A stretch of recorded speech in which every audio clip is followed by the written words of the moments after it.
Hey, how's it going, guys? We're back for another episode of The Final Whistle, and this is going to be my immediate match reaction to Scotland against the Czech Republic, where the Czech Republic took it 2-0 over the Scots. But, guys, before we jump into things, hit that sub button, hit the like button, and let me know what you guys think of the video and the game in the comments. But for now, we're going to jump right into things and talk about this match. It was unbelievable for the Czechs, and the Scots sadly fell. For me, Scotland was by far the better team. They looked unbelievable. Well, they didn't look unbelievable. They looked very good. They looked when the ball was on Andy Robertson's foot, it was fantastic. The balls into the box were sublime. They could have had many goals from what he put into the box, but they just didn't have the right player or the quality of players on the end of the ball.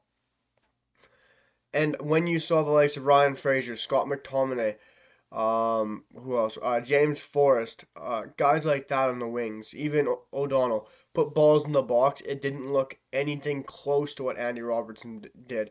It was the crossing was absolutely piss poor from the Scottish players, and that minus Andy Robertson. Andy Robertson was unbelievable for me today. The real shining light in that Scottish team.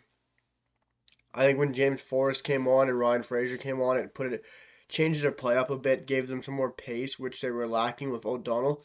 But for Scotland, they had so many chances, they just don't have the guy to finish it up top, which is really lacking for that Scottish team, and it hurts them so much. You have the likes of Lyndon Dykes up top. For me, Kyle Nisbet should have started. Nisbet gives you that finishing power. He is a finisher for Hibs in Hibernian in the Scottish League, but you compare that to what the Czechs had in Patrik Schick, and it's just completely different, polar opposites. Patrik Schick, what a performance the guy put in today. The Red Bull Leipzig striker. Everyone was downplaying this Czech team going into the tournament, and they have an absolute striker that's on fire. Patrik Schick scored an unbelievable header in the first half to really, for me, nick it and give Czechs the win. I didn't see Scotland coming back from that. And then the second half, a goal that stunned the world. What an absolute wonder strike that was. From the halfway line, the longest ever goal in Euros history. Patrik Schick scores from halfway line. He hits it first time, runs onto it, hits it first time with his left foot. And it goes maybe 20, 30, 20 feet wide of the net and curves, and comes back in. A lot of people are going to criticize David Marshall here and say, why didn't he keep this out? He's too far off his line. But that's where your goalkeeper needs to be. Czech Republic was on the counterattack. Scotland had two defenders back. Hendry lost the ball. He didn't lose the ball. His shot was deflected. And Marshall had to be there in case they not nicked it past Scottish back line, and he had to be the sweeper keeper that he sometimes has to be. But you can't criticize him for positioning. I think he was in the right position at the right time. He just wasn't quick enough back in his line, and at that age, I'm not really surprised, really, guys. I think where else do you want him to be? Do you want him to be hugging his line? I wouldn't be. It's a waste of a spot. He's way out of position. He was right in position for me, guys. I just don't want to see too much hate towards David Marshall because he did have a fantastic performance for that Scottish team.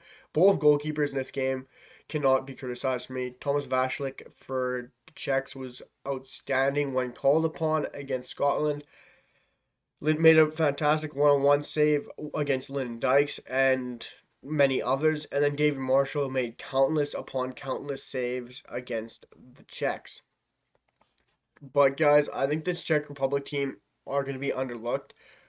For me, I thought Scotland was going to win this, but it's gone the other way just because of unbelievable performance from Patrik Schick and Scotland's lack of finishing or lack of quality up top, which the Czech Republic have. Derrida behind, Janko behind. You have the likes of Thomas Souček, you have Sofian Koufal, Vashlik, and net. You have a very, very good experienced Czech side there. And I think this team might upset a few, which I did not predict in my predictions video. But guys, I thought Scotland was going to nick it, like I said, and the only chance for me for Scotland to make it out of this group now is if they can pick up a win against England. I think Croatia's going to nick it against one of these two teams. I think Croatia will still get through. It's just that third place is up for grabs.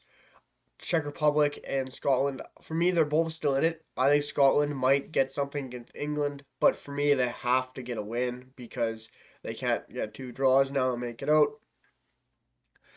and it's very tough for them without Kieran Tierney at that first game. They need him back for that second game. I'm not sure if he will. I don't know why he was some kind of injury, which I do not know yet, guys. But guys, it was a tough one for the Scots, and hopefully Scotland can come back and be stronger, or at least have a better performance, because it was really poor from them going forward. Their finishing was absolutely abysmal up front, guys.